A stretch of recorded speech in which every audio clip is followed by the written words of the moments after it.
Welcome back to my channel Self Study. Today we will learn about Rio Earth Summit के बारे में। आज हम पूरी डिटेल में बात करेंगे। रियो अर्थ समिट कहाँ पर हुई थी?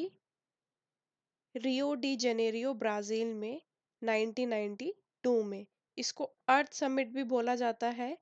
एंड जो यूनाइटेड नेशन कॉन्फ्रेंस हुई थी किसके ऊपर? एनवायरनमेंट और डेवलपमेंट के ऊपर। किस तरीके से हम अपने एनवायरनमेंट को और अच्छे से डेवलप कर सकते हैं।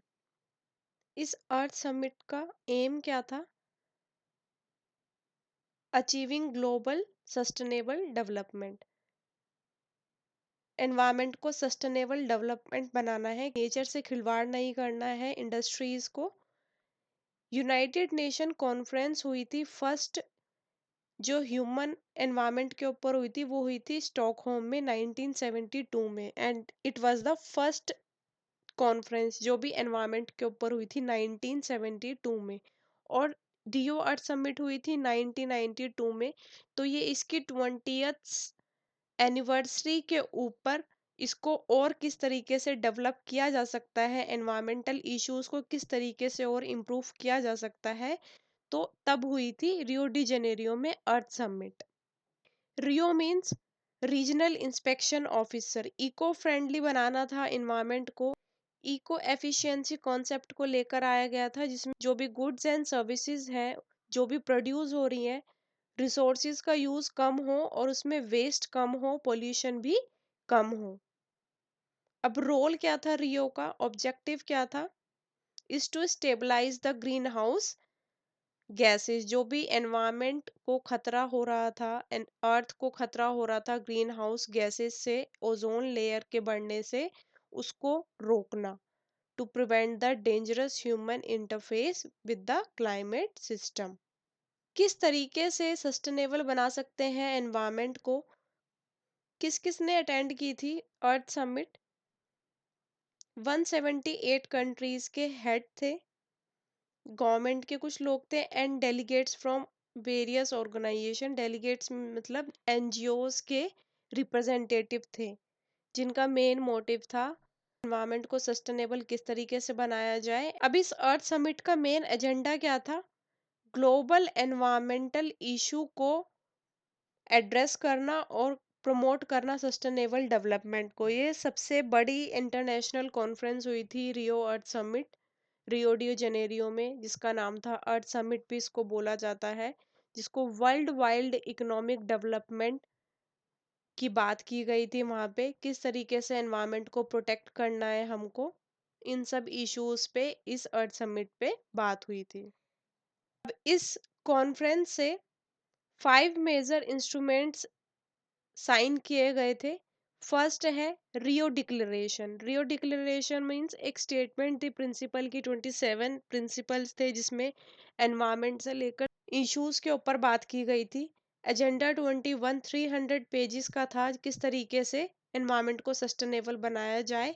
Framework convention on climate change, जो भी क्लाइमेट के ऊपर चेंज हो रहा है उसके ऊपर बात की गई थी। बायोलॉजिकल डाइवर्सिफिकेशन के ऊपर बात की गई थी, एंड किस तरीके से फॉरेस्ट को बचाया जाए। जो मेन जो सार था अर्थ समिट का, इन सब चीजों को कवर करना था।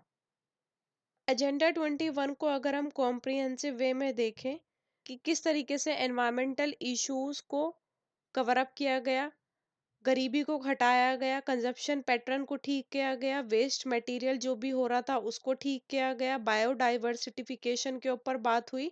तो एजेंडा 21 में इन सारी चीजों को कवर किया गया। रियो ने क्या डिक्लेयर किया? एनवायरनमेंट और डेवलपमेंट के ऊपर 27 प्रिंसिपल सेट किए गए। जो भी नेशन का राइट है, रिस्पॉन्सिबिलिटी है हर इंसान की, नागरिक की, किस तरीके से एनवायरनमेंट को सस्टेनेबल डेवलपमेंट बनाना है। और उन्होंने एम्फसाइज किया पोल्यूटर पेज, जो भी ज़्यादा एनवायरनमेंट को हार्म करेगा उसको पे करना होगा। एंड प्रिकॉशनरी अप्रोच मतलब कॉस्ट इफेक्टिंग अप्रोच आप बोल सकते हैं, जिसमें एनवायरनमेंट को कम खतरा हो और गुड्स एंड सर्विसेज सही तरीके से प्रोड्यूस हो। अब यूनाइटेड नेशन फ्रेमवर्क कन्वेंशन में क्लाइमेट चेंज में किस तरीके से एमिशन जो गैसेस का था उसको कम किया जा सके, जैसे प्रोटोकॉल, क्योटो प्रोटोकॉल में हुआ था एंड पेरिस एग्रीमेंट में हुआ था 2015 में, किस तरीके से क्लाइमेट को बचाया जा सके, एमिशन रोका जा सके ग्रीन हाउस का। कन्वेंशन ऑन बायोलॉजिकल डाइवर्सिटी, किस तरीके से सस्टेनेबल को प्रमोट किया जाए एंड सबको इक्वली रिस्पॉन्सिबिलिटी प्रोवाइड करवाई जाए, किस तरीके से इकोसिस्टम को बचाया जाए। एंड फॉरेस्ट प्रिंसिपल एक नॉन लीगली बाइंडिंग एग्रीमेंट था अपने सारे फॉरेस्ट को बचाने के लिए।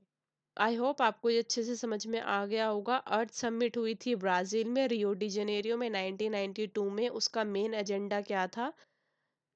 एनवायरनमेंट को सस्टेनेबल बनाना और जो भी एनवायरमेंटल इश्यूज थे उनको एड्रेस करना, किस तरीके से ग्रीन हाउस गैसेस का इफेक्ट कम करना एनवायरनमेंट से, जिसमें 178 कंट्रीज के स्टेट्स के हेड्स आए थे एंड एनजीओज के रिप्रेजेंटेटिव आए थे, जिसका मेन एजेंडा था किस तरीके से एनवायरनमेंट को सस्टेनेबल बनाना है। कौन कौन से पॉइंट्स पे? Convention on climate change, biodiversification, forest के ऊपर बात की गई, 300 पेजेस का सस्टेनेबल डेवलपमेंट का एक एजेंडा बनाया गया और 27 प्रिंसिपल्स सेट किए गए जिसको सभी को फॉलो करना था। If you like this video, kindly subscribe the channel Self Study. Thank you so much.